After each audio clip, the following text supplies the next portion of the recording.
The thing that I'm suggesting, Robbie, with regard to connecting to other people, I've taught so many people how to do rapport in the thousands of seminars and workshop rooms and people, and it doesn't always work out. You're teaching them to match breath rate and tone and pace and volume, and what you're really teaching them to do is empathize. Like, you're teaching them to become the other person and then feel in their heart or their head what that other person is feeling. Not literally, but damn close. And see, great leaders are good at that. Great managers are good at that. Great salespeople are good at that. Great therapists are good at that. But the greatest can shift from getting that empathy and then pop back to objective and look at the outcome, and what they're really selling or helping the person with is what's going to get them closer to their outcome.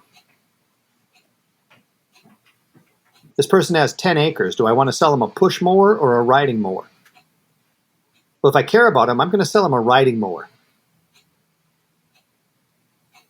Mm-hmm. See what I'm saying? I do. Yeah. And I think that's a really important shift for a lot of people, because I've seen a lot of people who really, they do care about people, they want to help, but they're getting their self-esteem or their own needs met from being of help to people, and they can't step out of it. They can't get perspective to see what the person actually needs.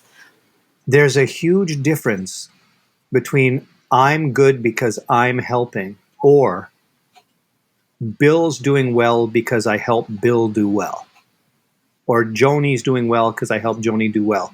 There's a huge difference between I'm a healthy helper, therefore I'm a good person, and I'm ordinary like everybody else, and I like watching Bill succeed. Huge difference between these two things. And most of the people who are healthy helpers are the first one. They're not teachers yet. They're it's like they have guilt for being happy, successful, good looking, or having money, or being liked. They have some kind of guilt for their own existence, so they think I'm good because I help. And that's still about them. And it's better than being bad, but it's not the same thing as being a teacher watching somebody else do great. Right. And you see how backwards it is too, because somebody's paying you or coming to see you for help. And if you're needing more from them than they're needing from you, if that's how you're... If you need their appreciation, that's true. If you need their approval, that's true. If you need their admiration, that's true. That's why narcissists are bad therapists. Because they need the admiration more than they need to help the other person. So, and by the way, in transference, tons of clients attach and throw admiration at that narcissist, and the narcissist thinks they're doing great. But they're not. I once knew a person who will remain completely nameless, but I once had a therapist client who was one of the trainers where the person thought they were doing fantastic. And I went to the office of this person and found out that the person had a 75% client quit rate before the end of the programs. And that person couldn't process that there was a problem. Only 25% of the clients got anywhere near finishing the program. And yet this person could only remember the compliments, and all the hundreds of situations that had gone wrong were invisible to that person. And I'm standing in the office going, where do I start? What do I do? Because you either were complimenting that person or you were just wrong in that person's mind. Fascinating, isn't it? It sure is. And then you look at the opposite, where people could be doing great with most of their clients, and they'll get one that they have a challenge with, and it eclipses everything else. So I was that person, and I can think of whole months that I would lay in bed at night worrying to the point of just ludicrousness. And it would even be when I was smart enough to refer them out, to let them go, to send them to their MD or their psychiatrist or whatever was going on. And I would just be so worried, And I'd have 200 successful cases going on. and 12 going bad at the time. And all I would think about is the 12 that were going bad. Mm-hmm. Darn near lose my mind stressing out about it. So it took a long time to learn how to even drive away from the building, not carrying them with me. But see, that's a form of having your identity in it. Mm-hmm. It's a kind of reverse transference.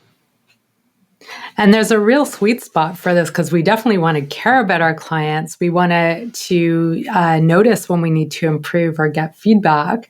And the truth is there's some people who we do need to let go or who we can't help for whatever reason. And For sure. so it's a very gray area.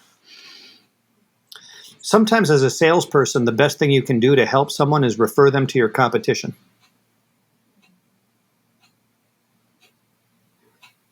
So if you were to do that, like what is it you think would be the most helpful about that for them?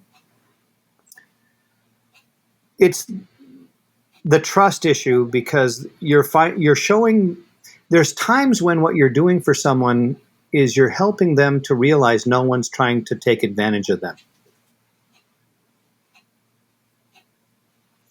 And you've met a lot of people who over the years, they've signed up with me 10 years after they met me, 5 years after they met me. So you've seen how this pays off, sometimes in 2 years, sometimes in 1 year. But if you don't have a whole life of doing it, you can't see the long game. Mm-hmm. So you're basically saying that doing that would be giving them a real life experience where they can discover what they really need or what genuinely helps them, and maybe the Yep, and they realize they've met somebody who isn't needy of their money or their approval or anything. That the person was telling them a reality external that was objective. That alone builds trust in a way that you can't imagine if you've never done it before. Yeah. Yeah. So it's not as easy as one would think to become objective because we all have needs, but they do need to be set aside during the time you're playing the game. Does that make sense? It sure does. Yeah.